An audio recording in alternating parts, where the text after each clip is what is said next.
Good morning students. So last lecture के अंदर हमने standard hydrogen electrode and how to measure the electrode potential using standard hydrogen electrode वो हमने देखा था, बराबर। एंड हमने E cell that means cell potential find out करने का फॉर्मूला भी हमने देखा था। बट जो हमने अब तक सीखा है वो क्या था कि concentration of all species involved in a electrode reaction, बराबर।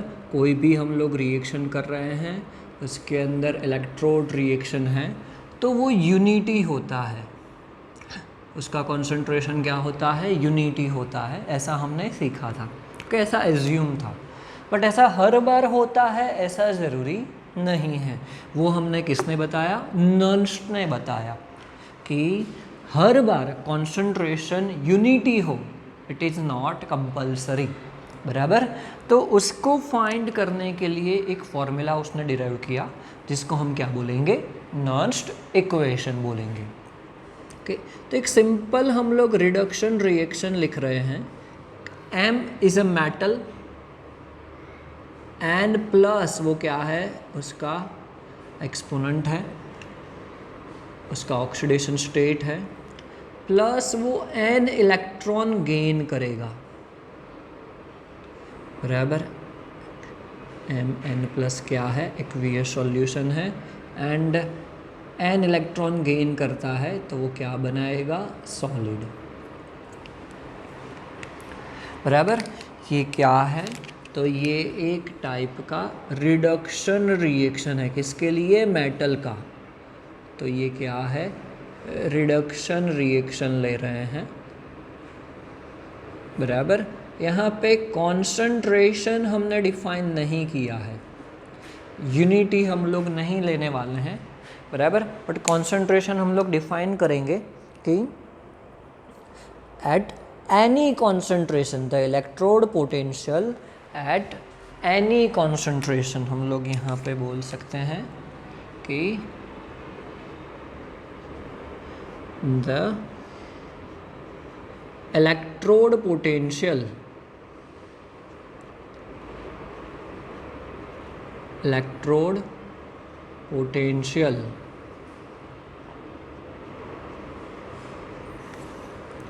Eight any concentration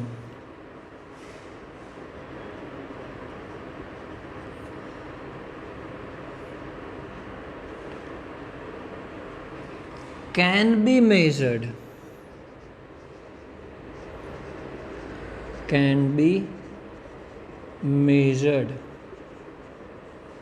by the following reaction,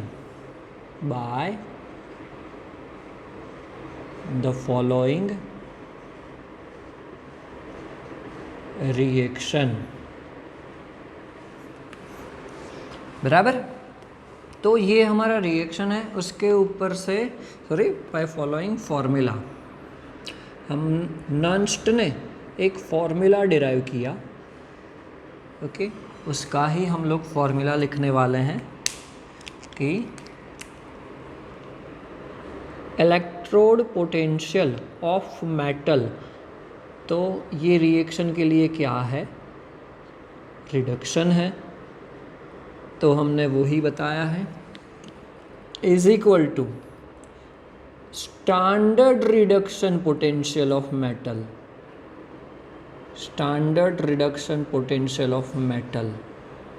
minus RT by NF,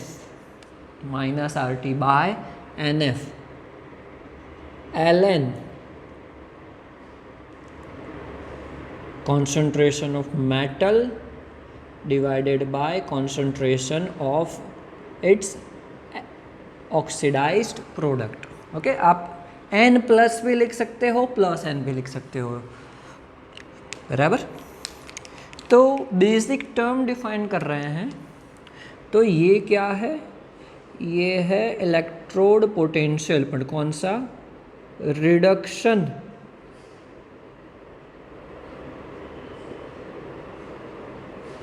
potential,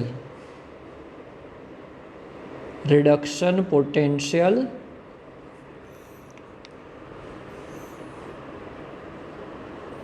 at any concentration, at any concentration। फिर ये क्या है E0, दैट मीन्स वो है स्टैंडर्ड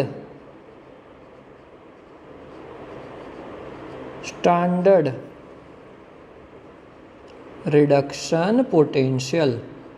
क्या है standard reduction potential.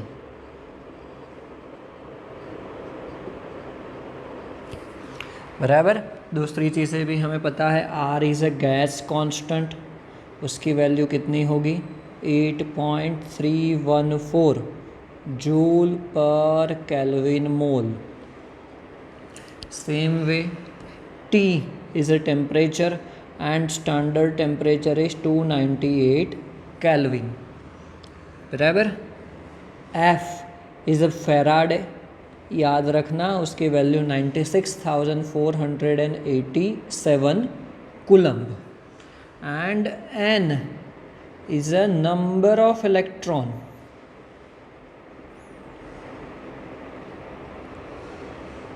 taking part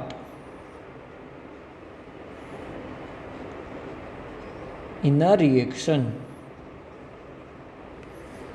बराबर। तो सब कुछ हमने डिफाइन कर लिया। अब बेसिकली यहाँ पे जो बात कर रहे हैं कॉन्सेंट्रेशन ऑफ मेटल, जो क्या है सॉलिड है। ओके, तो हम लोग इसके लिए लिख सकते हैं कि concentration of solid is unity, or we can say that constant। Solid का कॉन्सेंट्रेशन क्या होता है कांस्टेंट होता है। तो हमारा फॉर्मूला थोड़ा सा मॉडिफाइड हो जाएगा। बराबर। सिंपल क्या होगा कि कॉन्सेंट्रेशन ऑफ मेटल है वो निकल जाएगा, तो फॉर्मूला क्या हो जाएगा E m+2m reduction potential of electrode at any concentration, standard reduction potential minus RT/NF ln 1 oxidized product. बराबर। इसको हम बोल देते हैं इक्वेशन नंबर 1। ओके, ये एक टाइप का आपका बेसिक इक्वेशन आ गया कि जिसकी मदद से हम लोग आगे के फॉर्मूला डिराइव करेंगे। ओके, बहुत ही सिंपल है, ये फॉर्मूला आपको याद रखना है।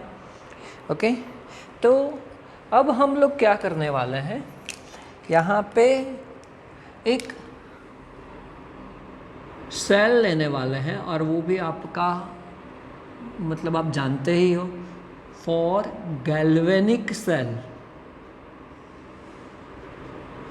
For galvanic cell. एक एग्जाम्पल की मदद से हम लोग इसका नॉन्स्ट इक्वेशन डिराइव करेंगे। ये अभी नॉन्स्ट इक्वेशन आया नहीं है, उसका ये एक स्टार्टिंग स्टेप है। ओके, प्राइमरी स्टेप है। ओके, गैल्वेनिक सेल हमें पता है, उसका रिप्रेजेंटेशन में लिख रहा हूँ। जिंक सॉलिड है, then zinc +2 aqueous solution, salt bridge Cu+2 aqueous and Cu solid. Okay, ये क्या है cell representation for galvanic cell. Okay, चलो, तो मुझे ये फॉर्मूला यहाँ पे गैल्वेनिक सेल के लिए अप्लाई करना है। तो क्या होगा कि हमारे पास 2 इलेक्ट्रोड है, ये रिडक्शन पोटेंशियल और एट एनी कॉन्सेंट्रेशन किसके लिए, मेटल इलेक्ट्रोड के लिए। तो सबसे पहले मैं लिख रहा हूँ जिंक के लिए। चलो, जिंक प्लस 2 है, उसमें से क्या बन रहा है, zinc, is equal to standard potential, zinc plus 2 उसमें से zinc, minus R T by N F, L N 1 upon zinc plus 2 हो जाएगा, इक्वेशन नंबर 2। चलो उसके हिसाब से हम लोग कॉपर के लिए भी लिख सकते हैं, Cu2 plus 2Cu is equal to E0 Cu2 plus 2Cu minus R T by N F, L N 1 upon Cu2 plus, ये इक्वेशन नंबर 3। ओके, तो जो हमने पहले एक रिएक्शन देखा था, सॉरी फॉर्मूला देखा था, वो हम लोग याद कर रहे हैं कि E cell is equal to, क्या फॉर्मूला था गैल्वेनिक सेल के लिए, reduction at cathode minus reduction at anode, ये वाला फॉर्मूला तो हमने बनाया था, बराबर। तो चलो यही इक्वेशन के अंदर 2 और 3 इनपुट करते हैं, बराबर।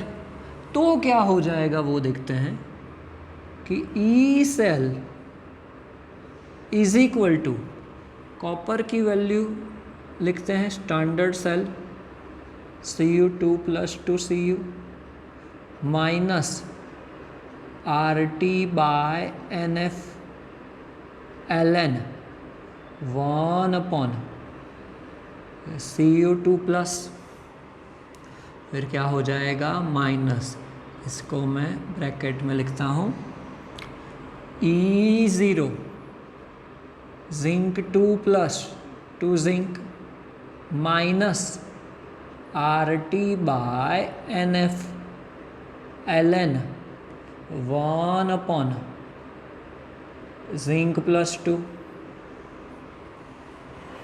ओके, तो माइनस अंदर ब्रैकेट में दे देते हैं, और जो इक्वल टर्म है मतलब पोटेंशियल है, स्टैंडर्ड पोटेंशियल को एक साइड लिख देते हैं साथ में, तो क्या हो जाएगा, E cell is equal to, ऐसा लिख सकते हैं, E0 Cu2 plus 2Cu minus E0 zinc plus 2 zinc, फिर क्या है minus R T by N F, L N 1 upon Cu2 plus, and minus minus क्या हो जाएगा plus R T by N F, L N 1 upon zinc plus 2,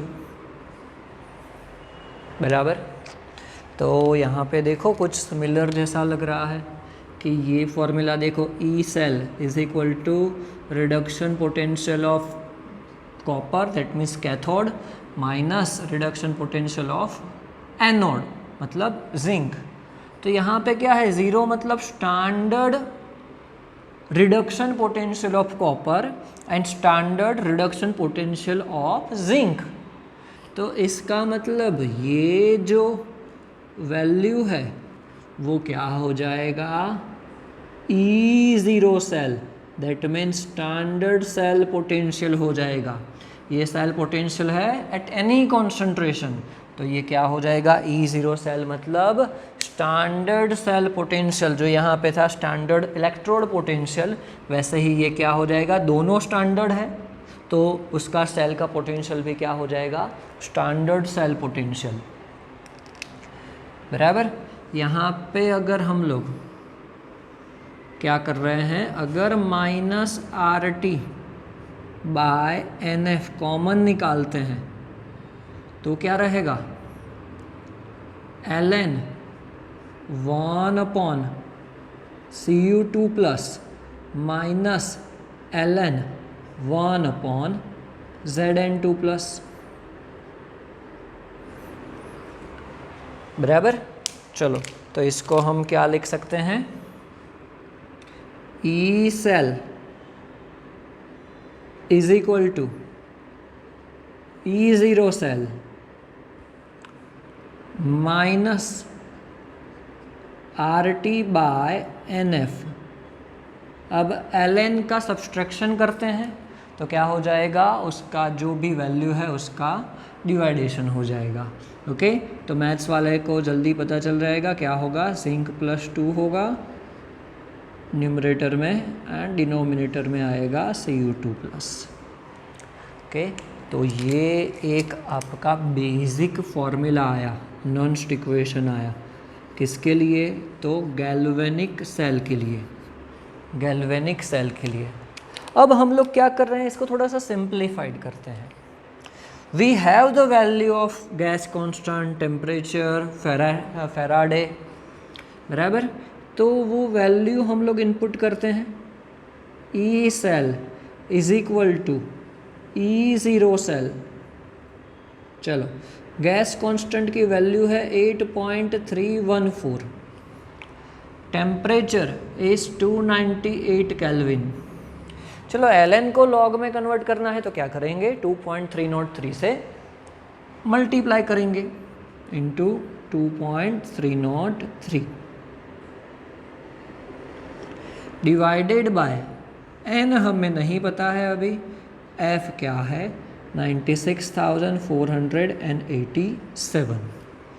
okay, अब ln का क्या हो गया, लॉग में कन्वर्ट कर दिया हमने 2.303 से मल्टीप्लाई करके।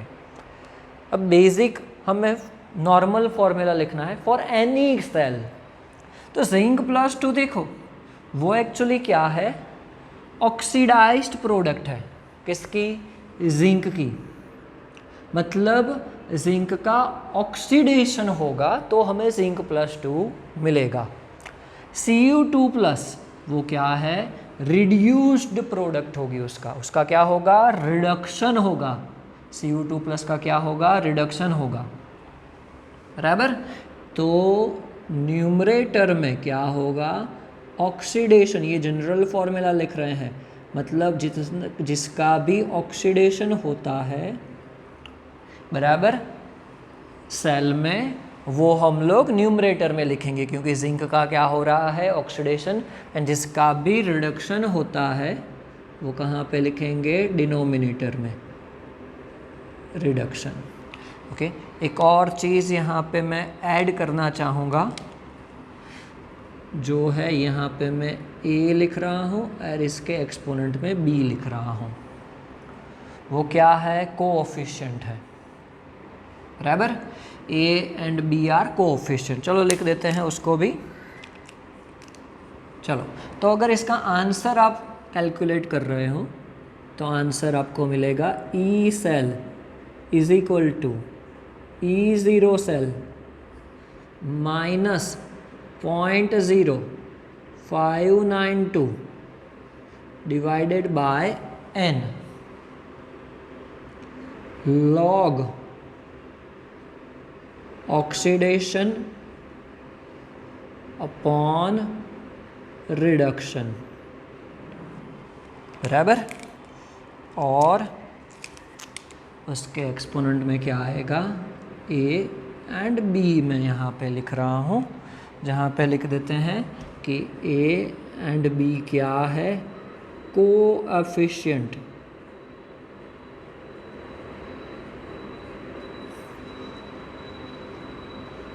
Of the